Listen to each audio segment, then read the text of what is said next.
Bom dia, boa tarde, boa noite, queridos, graça e paz. Hoje, dia 15 de julho de 2022, sexta-feira, estamos aqui para... Espero concluir a série neste capítulo, senão a gente vai mais um capítulo. Mas vamos então ganhar tempo. Quero agradecer a você que já se inscreveu. Se não é inscrito no canal, se inscreva, junte-se a nós. Também dê o seu like, comente, compartilhe com seus queridos. Se você deseja contribuir, tem alegria no seu coração e liberdade, os dados da conta estão aqui no link na descrição do vídeo. Mande sua contribuição, que será de grande valia para nós. Estamos nessa série, O Homem, a Trajetória do Éden ao Paraíso. Já falamos sobre a criação do homem, a criação da mulher, a ordem de Deus, a queda, o pecado, né, o plano de redenção anunciado por Deus, o plano de redenção executado em Jesus Cristo, né, o novo nascimento. Explicamos sobre o novo nascimento, né, a natureza do homem, que é uma natureza tridimensional. O homem é um espírito que tem uma alma ou uma mente e habita num corpo. Já explicamos isso, já explicamos a morte espiritual, os 3 tipos de morte que a Bíblia fala, e também o novo nascimento que Jesus fala com Nicodemos.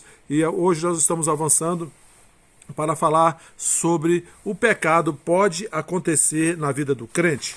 Semana passada nós falamos sobre o pecado, o último vídeo nós falamos sobre o pecado e a justiça de Deus. O pecado foi aniquilado ali na cruz pelo sacrifício de Jesus. E quando nós nascemos de novo, quando confessamos Jesus como Senhor e Salvador das nossas vidas, nós nascemos de Deus e nascemos com uma nova natureza, a natureza de Deus. Isso é o nascimento do Espírito. Só que o homem nasce de novo no Espírito, querido, mas a alma e o corpo continuam os mesmos, e é exatamente com a alma e com o corpo físico que o homem tem que lidar. E é aí que reside o pecado, porque no espírito, o homem nascido de novo, ele recebeu uma nova natureza, e nessa natureza não tem pecado. Então, o pecado, ele pode acontecer na vida de um crente, de um nascido de novo? Sim, pode. Pode. Lá em 1 João, capítulo 1, do versículo 5 em diante, diz assim: e essa é a mensagem que dele ouvimos e vos anunciamos, que Deus é luz e nele não há treva alguma. Se dissermos que temos comunhão com ele e andarmos em trevas, mentimos e não praticamos a verdade. Mas se andarmos na luz, como ele na luz está, temos comunhão uns com os outros, e o sangue de Jesus Cristo, o seu Filho, nos purifica de todo pecado. Se dissermos que não temos pecado, enganamo-nos a nós mesmos, e não há verdade em nós. Se confessarmos os nossos pecados, ele é fiel e justo para nos perdoar os pecados e nos purificar de toda injustiça. João fala aqui que ele não está falando do pecado aqui, não é o pecado como natureza do ser humano. Ele está falando como um ato, uma ação. Né? Nós sabemos que nós recebemos uma nova natureza, nascemos de novo, recebemos a nova natureza do Pai. Fomos conectados novamente ao Pai. E aqui, João, quando fala sobre pecado, ele está falando sobre quebra de comunhão. Quando um homem nascido de novo, ele peca, ele quebra a sua comunhão com Deus, porque Deus é luz e nele não há treva alguma. Então, o que ele tem que fazer? O que o crente, o nascido de novo, tem que fazer? Rapidamente, reconhecer o seu erro e confessar. Por isso que ele fala, no versículo 9 de 1 João 1, se confessarmos os nossos pecados, ele é fiel e justo para perdoar os nossos pecados e nos purificar de toda injustiça. Então, queridos, o pecado pode acontecer como um ato, uma ação. Você não vigiou e você não ficou atento, né? Não vigiou, não orou e vigiou, aí você fez algo que desagradou a Deus, que entristeceu o Espírito Santo. Seja rápido em reconhecer o seu erro, pedir perdão às pessoas envolvidas, pedir perdão a Deus e toca a sua vida para frente. Né? O sangue de Jesus nos purifica de toda injustiça. Veja que João fala em 1 João capítulo 2, no versículo 1, ele diz assim: meus filhinhos, estas coisas vos escrevo para que não pequeis. E se alguém pecar, temos um advogado para com o Pai, Jesus Cristo, o justo. E ele é a propiciação pelos nossos pecados, e não somente pelos nossos, mas também pelos de todo mundo. O sangue de Jesus, que foi alçado aos céus e apresentado diante de Deus, é a propiciação caso aconteça esse ato falho nas nossas vidas. O sangue de Jesus está lá para nos purificar e para nos perdoar. O preço foi pago. Então, nós só temos que fazer o quê? Ser rápidos em reconhecer o erro, pedir perdão a Deus, pedir perdão às pessoas envolvidas e parar e cessar essa prática. Amém, querido? Entendendo o quê? Que quando nós nascemos de novo, nós recebemos uma nova configuração. A nossa natureza foi trocada, o nosso espírito é um espírito recriado, ligado a Deus, portanto é um espírito com a natureza de Deus, santo. O pecado não reside ali. né? E o pecado é incompatível com a nova natureza que o homem recebe depois do novo nascimento. Por isso que quando a gente comete alguma coisa que desagrada o Espírito Santo, arranha por dentro, a gente sabe que errou, e aí a gente tem que ser rápido em se corrigir diante de Deus e diante das pessoas. Agora, a gente precisa entender que existe uma diferença entre o pecado e a prática do pecado. Pecado é quando a gente dá esse escorregão, caiu, mas você pede perdão, levanta e vamos embora para frente. E a prática do pecado, o que é? É a repetição. É um estilo de vida. É quando você peca, você sabe que está pecando e você permanece nessa vida de pecado. Aí é que dá o perigo. Pecado na Bíblia, o significado da palavra pecado é errar o alvo, querido. E o perigo de permanecer na prática do pecado é cauterizar a consciência e até chegar ao ponto de você se sentir tão indigno por causa dessa repetição, desse estilo de vida, de você chegar ao ponto, né, por causa da consciência cauterizada com o pecado, você chegar ao ponto de negar Jesus Cristo e aí já não existe mais salvação. Tá bom? Mesmo nascido de novo pode perder a salvação. Lá em Hebreus 10, no versículo 26 ao 31, diz assim: porque se continuarmos a pecar de propósito, depois de termos recebido o conhecimento da verdade, já não resta sacrifício pelos pecados. Pelo contrário, resta apenas uma terrível expectativa de juízo e fogo vingador prestes a consumir os adversários. Quem tiver rejeitado a lei de Moisés, morre sem misericórdia pelo depoimento de 2 ou 3 testemunhas. Imaginem quanto mais severo deve ser o castigo daquele que pisou o Filho de Deus, profanou o sangue da aliança com o qual foi santificado e insultou o Espírito da graça. O Espírito aqui com letra maiúscula, o Espírito Santo. Pois conhecemos aquele que disse: a mim pertence a vingança, eu retribuirei. E outra vez, o Senhor julgará o seu povo.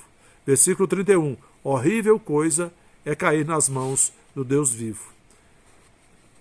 O que é viver deliberadamente em pecado? Quer dizer, saber que está errado, que aquilo é errado e continuar fazendo, ou seja, pecando propositadamente. Neste caso, não resta sacrifício, mas uma horrível expectação de juízo. Como eu posso saber, então, que eu estou errando o alvo, que eu não estou fazendo aquilo que é o certo? A Bíblia é a nossa regra, querido. A palavra de Deus é a nossa régua. Se a palavra fala para nós não fazermos alguma coisa e nós fazemos, nós estamos errando. Se a palavra diz para nós fazermos e nós não fazemos, nós estamos errando o alvo. Se a palavra diz para nós congregarmos e nós não congregamos, nós estamos errando o alvo. Se a palavra diz que nós não devemos mentir e a gente mente, estamos errando o alvo. Se a palavra diz que nós não devemos fazer o mal, mas fazer o bem, e a gente faz o contrário, a gente faz o mal e não faz o bem, estamos errados.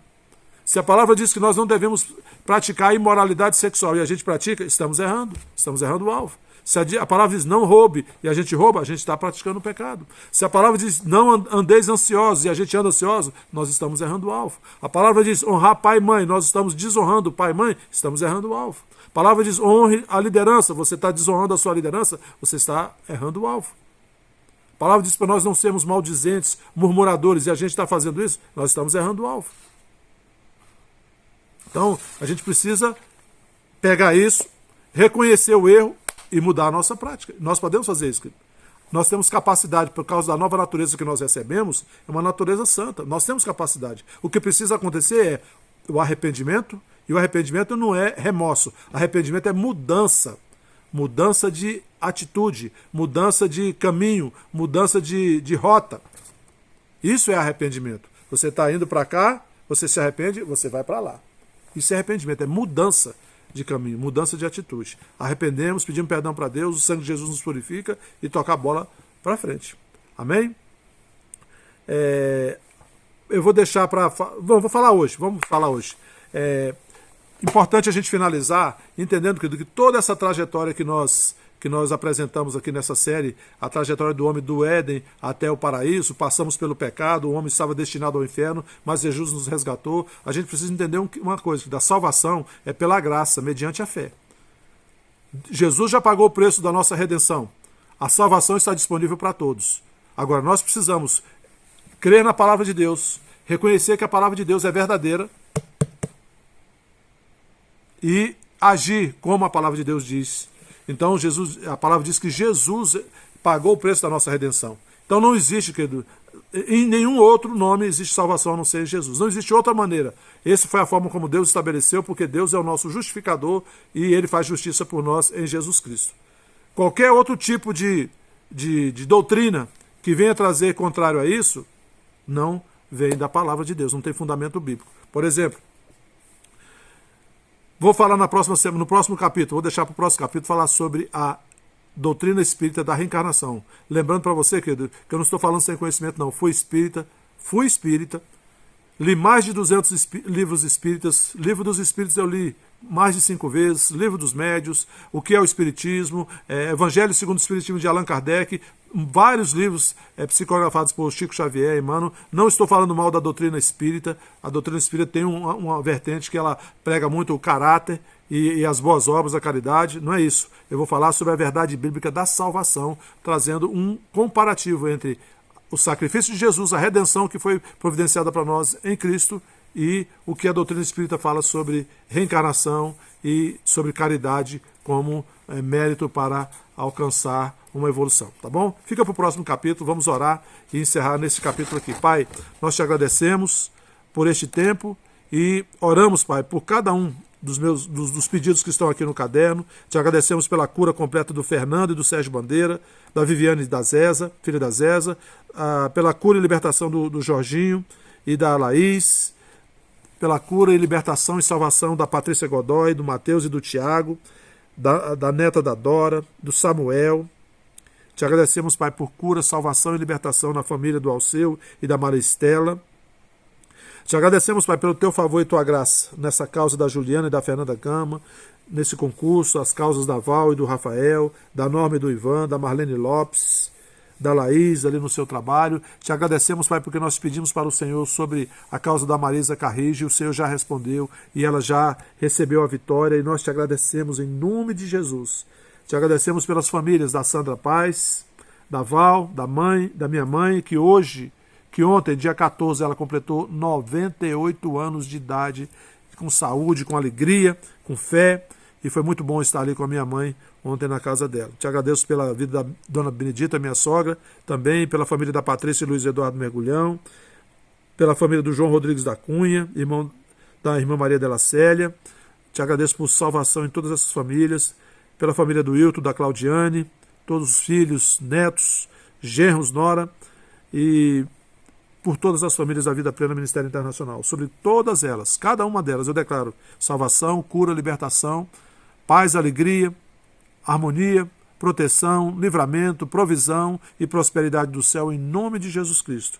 Te agradeço também, Pai, pela a cura do Estevão e pela cura do Ivan.